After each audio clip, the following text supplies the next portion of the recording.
How low can you go is something you might hear in limbo, but today, Star Wars is taking the cake as the lowest of the low, and you never know how much farther they can go.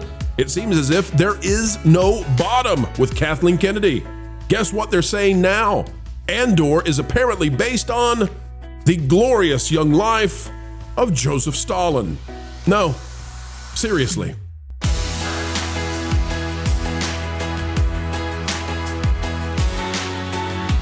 Hello, ladies and gentlemen, and welcome one and all. Thank you for heeding the call of understanding what the heck is going on at Disney and Lucasfilm. And you're going to need a degree in counseling to figure this one out because they need it badly at a time when their franchise is on the ropes, perhaps already doped down to the bottom. Turns out they're doubling down on everything that's wrong with Star Wars and going beyond. Folks, as we dive in, click the like button. We'll explain right now. Out of that Park Place by Marvin Montanero, who's that? Is Disney's Andor quietly glorifying Stalin and the Soviet Union? BBC makes uncomfortable discovery about show's plot. Get ready. It was a headline I didn't expect to have to write today. It's so strange. Here we go, folks. According to a detailed write-up by the BBC, Disney's gritty Star Wars series Andor may have taken more than just inspiration from history. It may have quietly adapted the early exploits of one of the 20th century's most infamous political figures, Joseph Stalin. Yes, that Stalin. By the way, it makes sense that they would do this because Star Wars is as dead as Lenin. The revelation stems from an in-depth BBC feature tracing the real-world origins of Andor's High Stark, in which Cassian Andor and a ragtag band of rebels steal a massive payroll from an Imperial garrison on the remote planet of Aldhani. Yada, yada, yada, yada. The real story here, folks, Tony Gilroy, the guy behind the show, says if you look at a picture of young Stalin, isn't he glamorous? He looks like Diego, Gilroy said in a 2022 interview with Rolling Stone. In other words, he's been doing this for a while. Let's go to the BBC now with Stephen Dowling, the author here. How the gangster years of the young Joseph Stalin inspired the gritty Star Wars series. If you couldn't kill this any better, folks, if you know a way to do it, let us know, because this man, he is spraying pesticides straight into the nostrils of Star Wars. It may be said a long time ago in a galaxy far, far away, but Tony Gilroy's Star Wars series takes a key plot from a real robbery masterminded by Stalin in an Imperial Russian city. And Andor has much to do with our world as it has with Stalin's. Now, Tony Gilroy has been on a real move. I mean, this is a show that is it's at the edge of the death of Star Wars. It needs to redeem the franchise. They spent $600 million plus on it, probably $700 million plus on it. This is a boys franchise that sells boys toys, and they came up with the grand idea of, hey, to save Star Wars with $600 million plus, and to get boys to buy Star Wars merch again, let's make the entire thing based around one grape. You get that, folks? Grape. We're not talking about the fruit. Let's then make every article promoting this show be about that, so that we can talk about what a milestone it is to have that featured in Star Wars and how it's a takedown of the patriarchy. And then let's also make sure that we talk about how this is based on young Joseph Stalin. Mark, can you please help me understand what it is they're up to? Like, is there some demographic that I'm not aware of that can save the day? And when you base a Disney kids show, and maybe it's not a kids show, maybe it's a grown-up show based on a kids franchise, is there a demographic that's hidden from me that's so vast and so big that is just clamoring for Joseph Stalin iconography? Where is this demo? Pro, I don't know how to answer this. I don't want to get into a deep conversation about like what is woke right and the comparative faults of Adolf versus Joseph Stalin. They're both horrible people, right? But for some reason, humans in America have been very conditioned against one and not the other, although they both have atrocities to their name. And we've seen that used very perversely for gaslighting and psychological operations as well. Remember the Elon salute? It was just 2 months ago, and they literally tried to throw this guy under the bus based on a completely fake and made up hoax. But as far as getting it into entertainment, and what they're trying to do there. I think people are starting to see through this sham of putting in like Trump inserts into the entertainment. And I think that they've probably learned that that's not the right thing to do. And yet you see this, I don't know if that was their intention or not. And I'm going to give them the benefit of the doubt here and say what it probably comes down to is just an utter lack of creativity, right? They probably went to ChatGPT and said, I need a script 2 idea, model it off of some historical character and make it easy for me so I can, I'm guessing that's probably what happened here. But nobody's watching it, so it doesn't matter, right? Is that where we're coming out on this? That's where we are, and we want to thank Karen Owen for sending this story to us, so we knew about it. It's absolutely bizarre. Marvin, you've researched this overnight and into the morning to prepare. Yeah. What in the world are they thinking at Lucasfilm? Like even when I think they've hit the bottom, they drill a hole in the barrel and keep going. How did we get here? Well, and it's not, you can't even like now point to it in terms of like, oh, well, they're doing it. It's like a cautionary tale. Like they're trying to be nihilistic about it or whatever. You can't, because he's sitting there talking about Stalin, like teen girls talking about a heartthrob. Like, oh, isn't he so glamorous?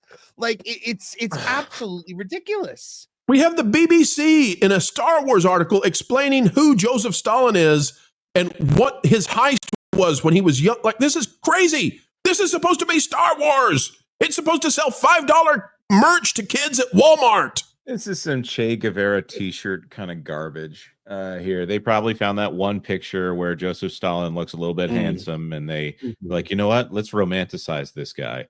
And they all, I don't know if you guys know this, but out there on the left side of the country, they have a tendency to romanticize communism and, all the places that they think that communism has worked. It's never, ever worked. And if they ever see it, they say, oh, that wasn't real communism. Well, guess what?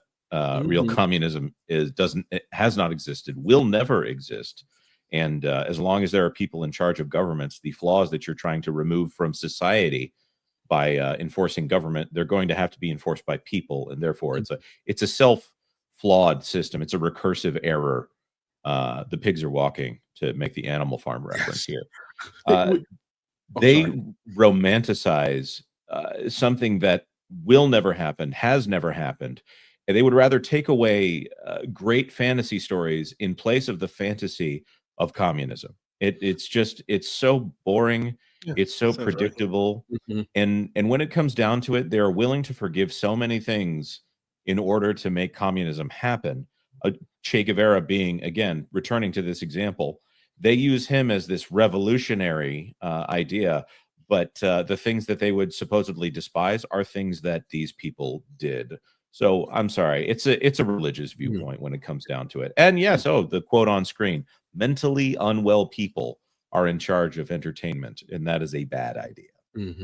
Now, apparently, I don't know what we said that made some algorithm out there unhappy, but folks, make sure that you like, share, subscribe this stream, because we got about 3,000 people watching, but very few in comparison to normal on YouTube, and that number diminished when we said something to do with the former leader of the USSR.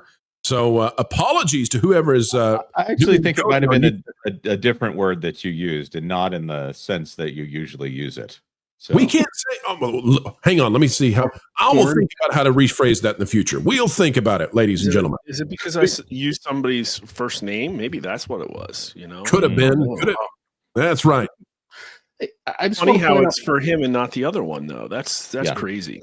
They love to. Here's what my takeaway is: you're talking about a battle of ideologies here, as if they're coming up with some kind of like moral superiority. They're kind of come up with some like reality where their luxury beliefs are supported, or they can have the moral high ground, or whatever.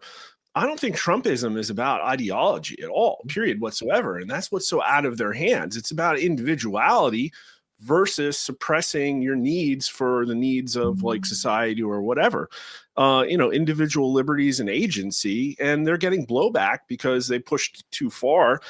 And I don't even think Trump is about like the ideologies underlying America's foundation and the founding documents. Like, they're not out there screaming about the Constitution. They're screaming about fix this crisis. And that's all about common sense and objectivity. really hard for them to come up with a battle against that, right? It's like, what's the foil to that? That's I right. got two things. I think Mark crushed it. I always said, like, as I was, because originally, I'll admit, I was originally a Rubio guy. I didn't take Trump seriously. And then I watched his speech when he came down the escalator. I'm like, okay, this is interesting. And then I watched him eviscerate him in the debates. I was like, you know what? I get it. He's a real estate guy. I was like, he's a real estate guy. He's a New Yorker. This is a guy who fought the mob and won. He is talking to them in a way they've never been spoken to before, so they can't handle it.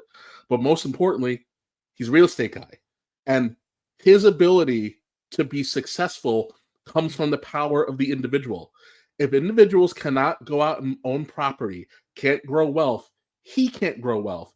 He understands people suffering in a way that these people never could, especially as a business operator and owner. Maybe if you've never employed anybody, if you've never had to worry about a balance sheet or a spreadsheet or how to explain how we blew it and then we got to lay people off, you have no business dictating economic policy because you're an academic who's never done it. The other side of this is what the Stalin nonsense is. We've seen this happen before. This is history repeating itself. This was our media at the end of the 40s and the early 50s with how wonderful Uncle Joe is. And then all of a sudden, when you started hearing from the immigrants who escaped this lunacy, then we needed to start shying away from it and decided that now all of a sudden there was a moral divergence between the German stuff and the Russian stuff. When at the reality, it's a micro macro difference. The one says the state is the God. The other one says the state will choose your God. One says we're going to do whatever it is we want to do inside of our borders. The other one says we're going to come over the globe. However, the other one, the micro, is just the communism 101 class. It always leads to the bigger guy. So we're doing this nonsensical nonsense. Sorry, I'm getting super fired up because Star Wars is like essentially done and dusted. And for this lunatic to keep doing what he's doing, it's like the corpse has been desecrated. Just please stop. Just throw the dirt on it and let's move on to the next IP you guys want to ruin. You're taking a show that no one cared about, and you're trying to outrage market it, but with these insane romanticized visions of a brutal murderer who was responsible for the death of millions of people. Oh, he's so romantic and handsome. No, the guy was a savage butcher. There's nothing romantic about this. This is pitiful. This is the height of creative bankruptcy. This is the height of mental instability. And again, I don't understand what these people don't understand. No one wants this crap anymore. You know what it feels like to me? It almost feels like Joker 2, this season 2, where it was like, oh, hey, people really liked the first one. Oh, but the wrong people liked it. So now we have to make sure that they all hate it. Right. Yeah, and destroyed economically. Yeah, and if it weren't for channels like this, we would all just be here, kind of like this. Say, does that look like Joseph Stalin to you?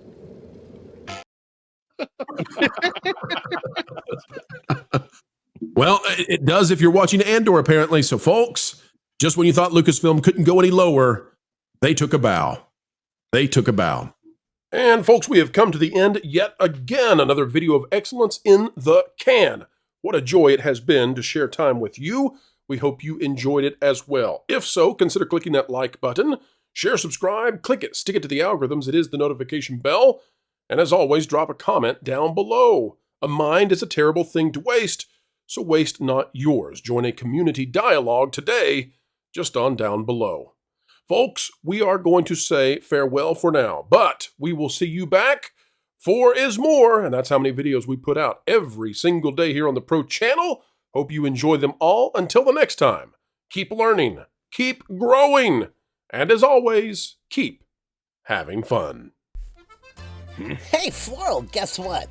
You put a fork in Pro's microwave again. No, that was yesterday. I don't know that what. Oh, I've decided to give up on torturing Jonas. What? Why? In the same way the cat sleeps like 20 hours a day, that was like your purpose. I know, but I've decided there's bigger fish to fry. Okay. Like Lorne. I mean, think about it. Everybody loves him. He's a fan favorite, and frankly, he has almost no weaknesses I can find. Except that he's really smart. So, you want to annoy the one panelist without a single flaw, because he's smart. Yeah, like that winged statue at that fancy Paris museum thingy. I want to break the one thing that everyone loves most. So, kind of like the opposite of Rachel Zegler. Yeah, exactly. And I get to see her all the time at family reunions anyway. You get to see Rachel Zegler? Yeah. She's a total troll. Lives under a bridge, harasses billy goats, the whole 9 yards. It all makes sense now. Speaking of which, maybe she'll get me... Okay, I'm gonna call her on my... I'm gonna call her and see if she'll be in the next Indiana Jones. She should be the next Indiana Jones. That'll totally destroy Lord. He loves Indiana Jones. Oh, that's cruel.